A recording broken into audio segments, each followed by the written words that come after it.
Yo, what's going on everybody? Welcome back in. We are here for another little video. So, some recent updates. We can just go right into the discussion. So, I have obviously completed Wild Gothic Sleeps a while ago, so what you'll be seeing is some Tormented Demons, but I figure, while I'm just farming some Tormented Demons, I would go over what else we have accomplished in recent times. So, I put out a video explaining that I did some wilderness content in the form of ghostly robes on multiple characters that still needed to do so, and this unlocked Secrets of the North. Um, Actually, just now realizing because this character specifically has Dragon Slayer 2 done, I'm actually at maxed out quest points, so I should go get my quest cape sometime. Gotta remember to do that. I was held back on actually doing the quest cape and completing that elite Lumbridge diary step for so long because I just couldn't do Secrets of the North due to that wilderness content. So now with that out of the way, this is the one character that has DS2 done as well. So I can uh, go pick up the quest cape and then go perform the emote, get that step permanently unlocked, which should be a great addition to the account because until now I have been held back with the Lumbridge ring tier 3. That's the explorer's ring that lets you use some alchemy on items even when you're not on the regular spellbook. And what it lets you low alch up until the elite diary, and then with the elite diary that changes to high alchemy. So it's a huge upgrade to go for, and not only that, but the run restoration is a lot better on the Lumbridge level 4. So okay, it looks like we found a little world here. Let's just go get set up here at the moment. Looks like this guy is AFK. Let's take a Tormented Demon here. But yeah, anyway, so recently I have been farming some Tormented Demons hoping for a Synapse. So these things drop the Tormented Synapse, which allows you to create some sort of Demon Bane weaponry out of it. So you can either upgrade your Arc Light. As you can see, I'm using the Arc Light, so that would be a direct increase to a new best in slot Demon Bane melee weapon. What you can also do is you can make the bow or the staff. So the staff obviously requiring good magic gear to make it work well. I'm probably not going to be going for that right away. If I were to make another type of weapon, it would be most likely the bow, because right now I'm limited to the blowpipe, and being limited to blowpipe means that my range is fairly weak against these specifically. So getting the bow would be a nice upgrade to continue to farm TDs. However, this is the decision that I'm making, is that if I get one of the burning claws dropped, so you need 2 of those to effectively make the burning claws together. You get 1 claw at a time, so you'd have to hit that drop table twice. If I get 1 before getting a Synapse, then I will make the bow so that I can farm TDs a little bit more efficiently, and then go for not only another Synapse to finally upgrade the Ember Light from the Arc Light. However, I would like to get that second Burning Claw as well to finish making my set of Burning Claws, because that would be a great spec weapon for me. I don't have Dragon Claws. There's a lot of talk going around whether or not these things are like BIS or what, but yeah, so that's kind of like the cutoff, is if I get 1 claw before the first Synapse, then I'll continue for a second claw to make the actual weapon. But if I just get a Synapse, like literally right now, so I have no Burning Claws towards making the spec weapon, then I would just upgrade my Arc Light into an Ember Light on one of my 4 characters, and then what I would like to do from there is I would like to use it to farm Duke. So obviously, Demon Bane weaponry can only be as powerful as it is against demons, but I've kind of completed most of the demon bosses in this game up to this point. I've completed Zami for the most part. I'm still missing a ZGS, but there's no limited uses for that in general, so But alongside Zami, like there's no reason to do Sire. The bludgeon is completely dead content, and I've already completed Serb. So what's left, demon wise? I mean, just farming more TDs, but like you farm TDs to get the synapse. So why would I then use the synapse to farm more things to just get another synapse when I could have just used the synapse that I got for that powerful Emberlight upgrade? So yeah, I'll be going for the Emberlight probably if I get my first synapse here fairly soon. And yeah, it'll be a great weapon for Duke. So, and the reason I'm bringing up Duke, and this is where we'll tie into that, but I have completed officially Desert Treasure 2 on literally all 4 characters. So there's no handicaps. I'm not held back from any single character. Currently, the only difference in any of my characters is that this main one that you're witnessing now has Dragon Slayer 2 done with the upgraded Avas. So a little bit higher on the range strength bonus, as well as the ability to collect 100% of the ammunition that I use, which is nice for the blowpipe since you kind of shoot out darts at a relatively high rate. To not have them scattered all over the ground is pretty nice. Also can retain some dragon arrows for the eventual twisted bow and such. So yeah, that's the only difference there, is that this character has Dragon Slayer 2 done and can therefore do the Quest Cape emote for Lumbridge Diary Elite. But other than that, yeah, I can farm any of the DT2 bosses on any character and equip the rings on any character, which is really important.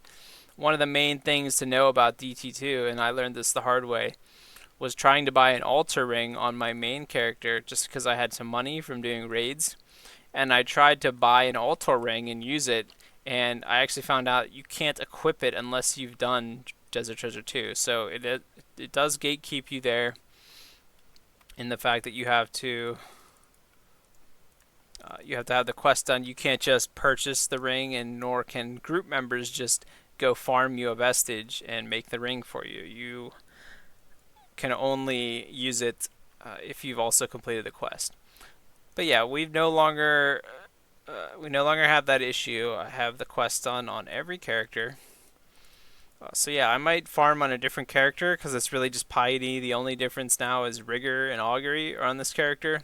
Actually haven't picked up an augury scroll yet from Chambers of Zarek, but when I do, I'll be putting augury on here most likely. So the other characters though do have obviously piety, so piety basically comes naturally just from questing. So yeah, obviously I have piety, and yeah, what we'll be doing is we'll most likely be farming Duke with the Emberlight. See, this guy has one right here.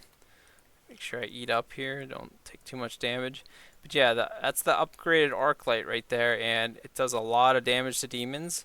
And with it being one of my best in slot weapons to fight the Duke with, that's what I'll most likely be looking to do with it, is farming Duke, get the vestige from Duke. I believe that makes the Magus ring. So if you farm Duke, you get the Ring of Magus, which is the Mage ring.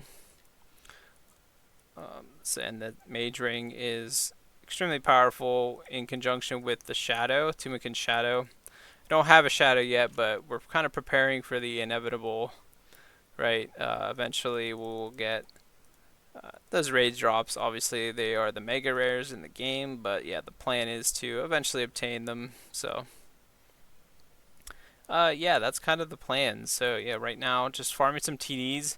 So for those that don't know, and this will most likely be nerfed by the time you see this video or hear about this from this video specifically, but yeah, this is a couple days before the actual patching, and I believe they're going to nerf Tormented Demons for the players. So basically, they buffed the drop tables. They made them drop better alchables, which is nice. However, they are going to nerf a bug in which it actually helps the players. So this bug actually affects us in a positive way. It gives a guaranteed accuracy to 100% after 25 game ticks. Apparently, this is something that's been talked about amongst the community and whatnot. So you'll notice that as soon as you engage the boss, you can hit zeros right away. But if you start just hitting the boss for about 5 to 6 arc light hits, after the 6th arc light hit, that's 24 ticks have passed because it's a 4-tick weapon. And what you'll notice is then your weapon suddenly turns to 100% accuracy. So right now you can see my blowpipe. Even with Rigor and Armado, I'm hitting 0, 0. Yeah, you can still hit, but there's a 0. It's about to kick in right about now. So there. Now you'll just see XP drop, XP drop, XP drop. It's just guaranteed. So really, you're only inhibited by your weapon's damage output, not like the accuracy rules of the weapon. Now, this 100% accuracy buff it's a bug, and it does reset whenever they use their special attack to where they switch prayers, they switch styles, and all that jazz. So it does only work for a short amount of time until they actually use their special.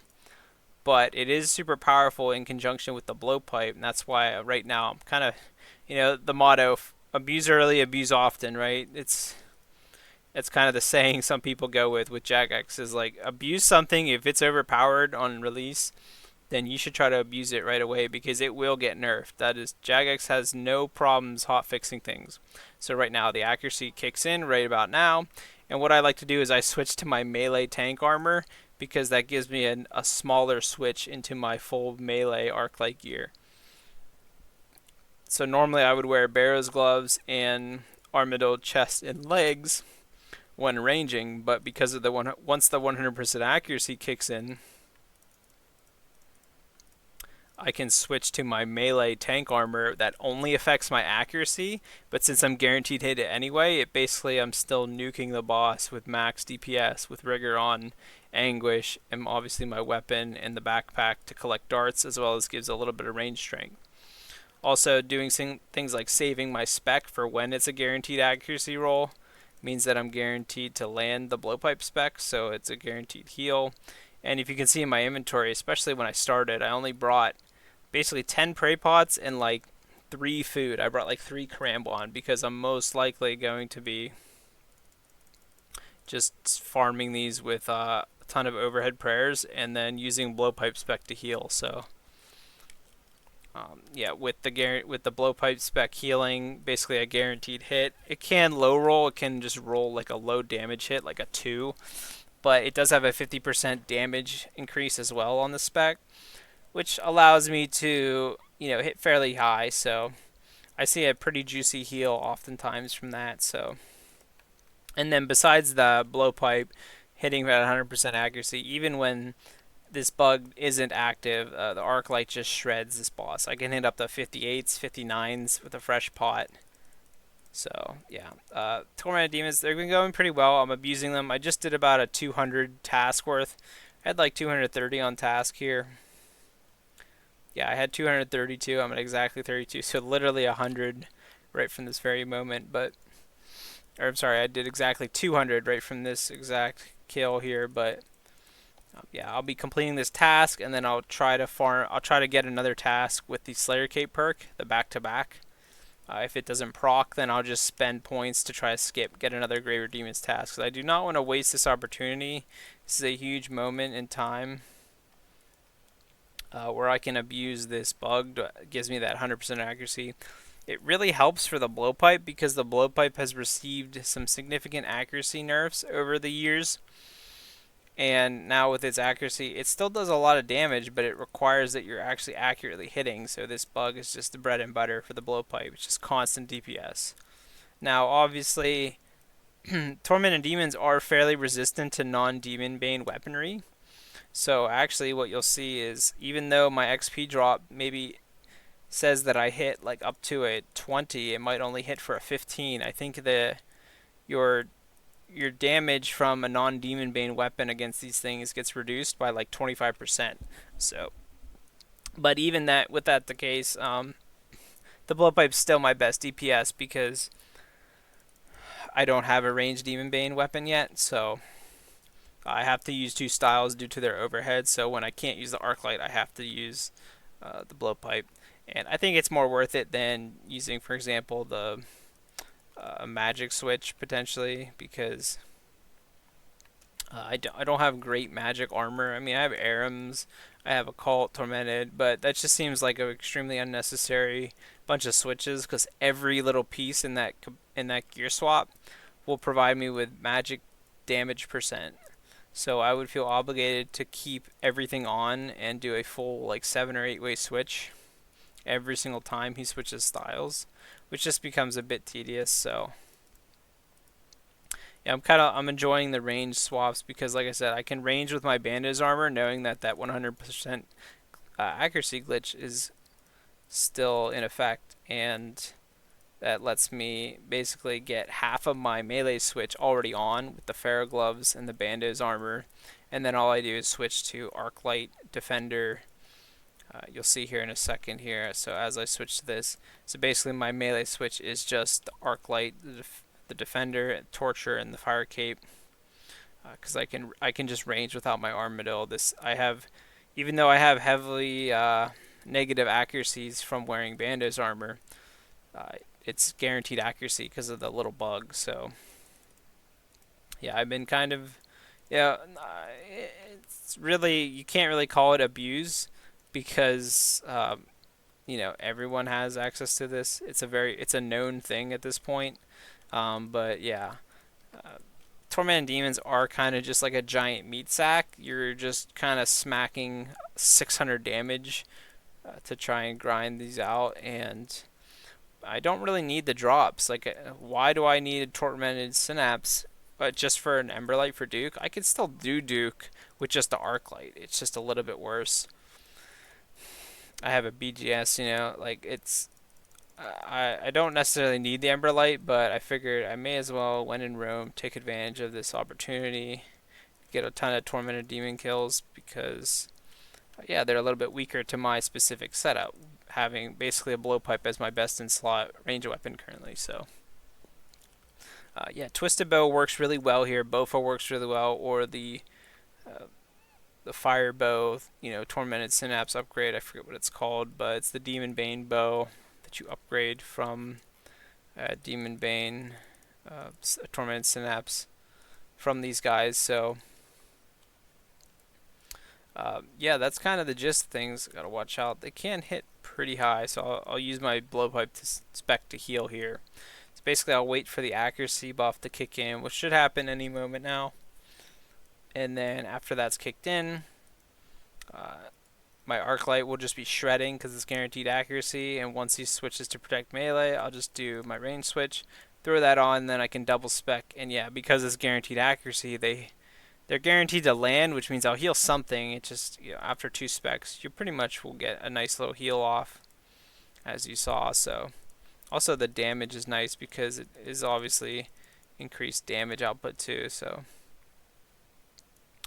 yeah, with Death's Charge, I restore 15% spec every single kill, basically, as long as I remember to use it. And yeah, we're just farming some TDs. So that's kind of the gist of what's been going on lately. Completed DT2. Didn't get much recorded out of it because I ended up with doing it on 4 Hardcore Ironman at the same time. It was a bit cumbersome to try and get like all of those bosses recorded.